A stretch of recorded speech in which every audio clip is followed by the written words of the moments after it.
بسم اللہ الرحمن الرحیم۔ میدان عرفات مسجد نمرہ میں 2023 کے حج کا خطبہ دیا گیا۔ خطبہ امام کعبہ شیخ ڈاکٹر یوسف بن محمد نے دیا۔ خطبہ حج کو سننے کے لیے اس وقت دنیا بھر سے آئے ہوئے تقریباً 25 لاکھ مسلمان موجود تھے۔ انہوں نے خطبے میں کیا کہا، سیدھا ہم عرض کرتے ہیں۔ 2 موضوعات پہ انہوں نے خصوصی طور پہ گفتگو کی۔ پہلا، اللہ کی عبادت کرو، توحید کو اپناؤ، شرک، بت پرستی، طاغوت کی پوجا سے اپنے آپ کو بچا کے رکھو۔ دوسرا موضوع، مسلمانوں کا آپس میں اتحاد، محبت، بھائی چارہ۔ انہوں نے قرآن کا حوالہ دیتے ہوئے وَلَقَدْ بَعَثْنَا فِي كُلِّ أُمَّةٍ رَسُولًا أَنِ اعْبُدُوا اللَّهَ وَاجْتَنِبُوا الطَّاغُوتَ کہ ہم نے ہر امت کے اندر رسول کو بھیجا۔ ان کی ڈیوٹی یہ تھی کہ انہوں نے رب کی عبادت کی طرف، توحید کی طرف لوگوں کو دعوت دینی ہے، بلانا ہے، اور طاغوت کی پوجا سے، شرک سے، بت پرستی سے اپنے آپ کو بچا کے رکھنا ہے۔ اے مسلمانوں، اللہ سے ڈرو، اللہ کی عبادت کرو۔ ہمیں صرف اللہ ہی کی عبادت کرنی ہے۔ اللہ کی حدود کا خیال رکھو۔ اے ایمان والو، اللہ ایک ہے، اس کی عبادت تم پر واجب ہے۔ اللہ نے فرمایا، جس نے کتاب میں اختلاف کیا وہ ہدایت سے دور ہو گیا۔ اللہ کی اطاعت کرو، حدود اللہ کا خیال رکھو، نماز قائم کرو۔ حاکمیت اور حقیقی حکمرانی اللہ تعالیٰ ہی کی ہے۔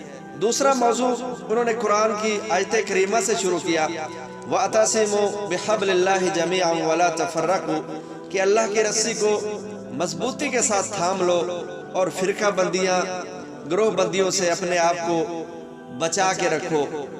مل جل کر رہنے میں رحمت ہے اور الگ الگ ہونے میں مصیبتیں آتی ہیں۔ اتفاق پیدا کرنا معاشرے، خاندان اور ہر فرد کی ذمہ داری ہے۔ شیطان انسانوں کے درمیان پھوٹ پیدا کرتا ہے۔ اللہ نے قرآن میں ہمیں صبر کی تلقین کی ہے۔ والدین، میاں بیوی اور بچوں کے حقوق کو اللہ نے واضح کیا ہے۔ ہمیں دنیا میں جو چیز اکٹھا کر سکتی ہے وہ اچھا اخلاق ہے، ایک دوسرے کو نیکی کی طرف دعوت دینا ہے، اللہ کے دین کی طرف بلانا ہے۔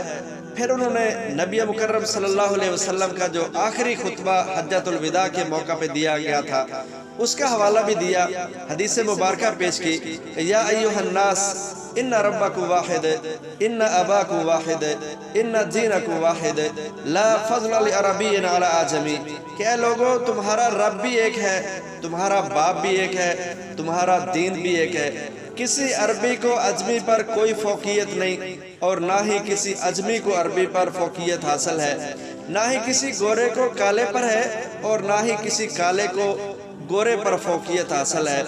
بے شک اللہ نے تمہارے اوپر تمہارے اموال، خون، عزت حرام قرار دیا ہے۔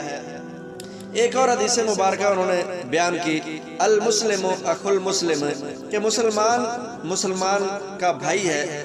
جو اپنے بھائی کے لیے تم پسند کرنا چاہتے ہو وہی اپنے لیے بھی پسند کرو۔ کسی معصوم کا خون حق نہ بہایا جائے۔ آپس میں حسد سے اپنے آپ کو بچا کے رکھو۔ ایک اور حدیث مبارکہ انہوں نے پیش کی کہ مسلمان آپس میں ایک جسم کی مانند ہیں۔ اگر جسم کے کسی ایک حصے کو تکلیف پہنچتی ہے تو سارا جسم بے قرار رہتا ہے۔ ایک اور حدیث مبارکہ انہوں نے پیش کی، المؤمن للمؤمن کالبنیان یشد بعضہ بعضا کہ مومن اپنے دوسرے مومن بھائی کے لیے عمارت کی مانند ہے کہ جس کا بعض کو مضبوط کرتا ہے۔ اینٹ سے اینٹ ملتی ہے تو ایک مضبوط عمارت بنتی ہے۔ اگر عمارت کے اندر سے ایک اینٹ بھی نکال دی جائے، عمارت آہستہ آہستہ کمزور ہونا شروع ہو جاتی ہے۔ یہ بھی کہا کہ مسلمانوں کو یکجا رکھنے کے لیے اپنے خاندانوں اور معاشرے کی حفاظت کرنا ہوگی۔